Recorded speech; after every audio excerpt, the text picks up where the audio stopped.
Burt Reynolds is the top box office draw in the country for movies anyway, so naturally any movie he makes is bound to attract a lot of publicity, even if it is not a big success.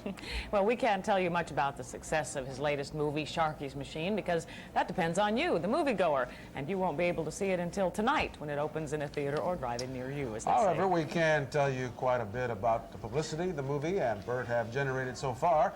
The world premiere of Sharkey's Machine was just what you'd expect from Hollywood, although it was held not in Hollywood, but here in Atlanta, Georgia. We were there, and so was our colleague Nancy Keever. Here's her report. All that jazz.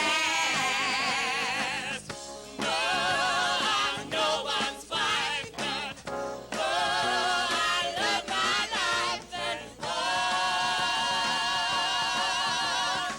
Held as the biggest entertainment event in Georgia since Gone with the Wind 42 years ago was the premiere of Burt Reynolds' latest movie, Sharkey's Machine. It was a star-studded night in Atlanta where loyal fans braved freezing temperatures to view the festivities and get a glimpse of celebrities arriving at the Fox Theater in limousines and police cars. Among those receiving the red carpet treatment were Isaac Hayes, We love you, and this is the biggest thing since Gone with the Wind. Earl Holliman, Jim Nabors, All right.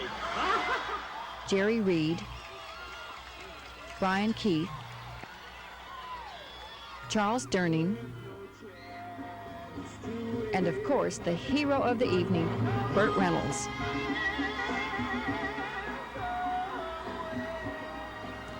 I'm mighty proud to be here, and mighty proud to be a Georgian, and I love you all. Thank you.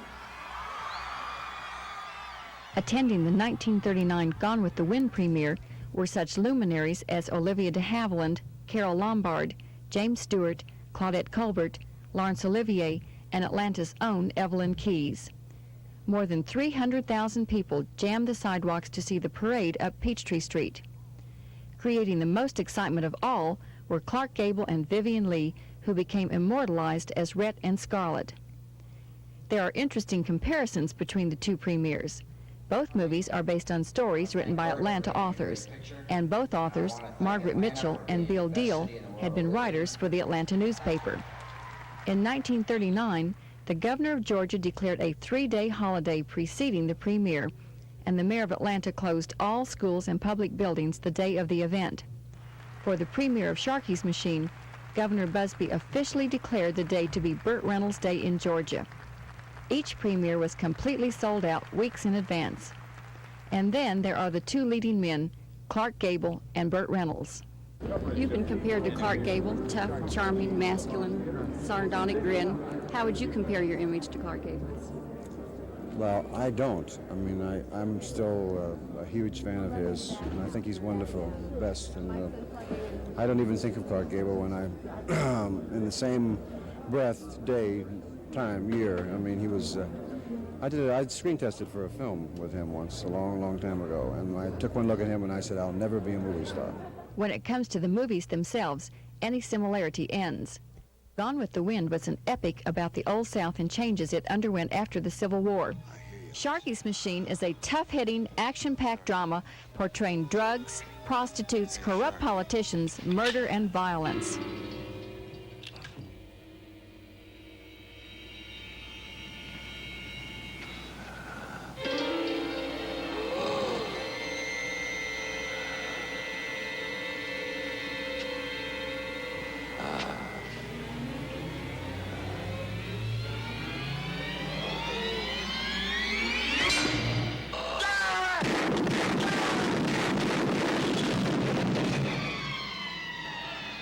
If there's anybody that hasn't read, I've apologized 47,000 times. This picture is very realistic. I'll be glad to give you your money right now, but damn it, don't leave once it starts. The audience loved Burt, but had mixed reactions to his movie. I thought it was a bit graphic, but it was rated R, and Burt did mention that it would be rather graphic, so we had an option of leaving before it started. I thought it was great. I enjoyed it. I thought the movie had a little too much foul language for my particular taste. What did you think of the movie tonight? Plenty of blood. I wasn't ready for it. We loved it. It's great. Said it would be real, and it was. The most violent movie I've ever seen. I'm not real sure. more violent than The Godfather 3 times. I thought it was fantastic, and it's worth seeing again. Ed Spivey, director of the Georgia Film Office, commented on the movie industry in Georgia, which nationwide ranks 3rd after California and New York in the number of productions done annually. We're #1 location state in the country. Of course, California and New York will do more film than we do, but they're permanent film centers. As a location, we're #1. Which of Burt's movies have been made in Georgia? Well, the first one was Deliverance, then came The Longest Yard, followed by Gator, then Cannonball, Sharkey's Machine, The Longest Yard, and Smokey and the Bandit 2. 7 of them. Why do you enjoy making movies in Georgia?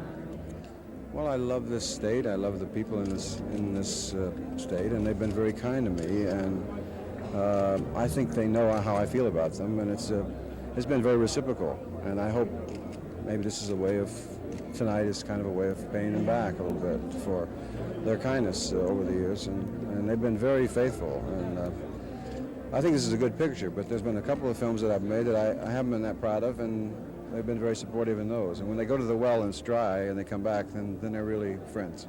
When asked if there was any special significance to calling this a Deliverance Productions film, Burt replied, Yeah, I took the name because it's the picture that I'm most proud of. Will Smokey continue to try and outrun the sheriff? Well, I'm not going to make another Smokey 3, Smokey Goes to College, or anything like that. My feeling is that we did it really well, you know, and I don't think we can do it any better, so I think it's try to go on to something else. I don't think that I've graduated from those films. I don't think that I'm better than those films. I think those films were wonderful, the kind of films they were. I just I'd like to make some other different kind of films. As to Burt's interest in other types of roles, Well, I just made a musical called The Best Little Whorehouse in Texas, and I'd be willing to bet my jacket, not yours, that it's a hit.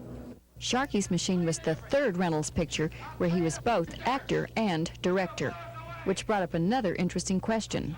How does Burt Reynolds, the director, deal with Burt Reynolds, the actor? I had no problem. I slept with him at night, and he still got the part. This is Nancy Keever, Cable News Network, Atlanta.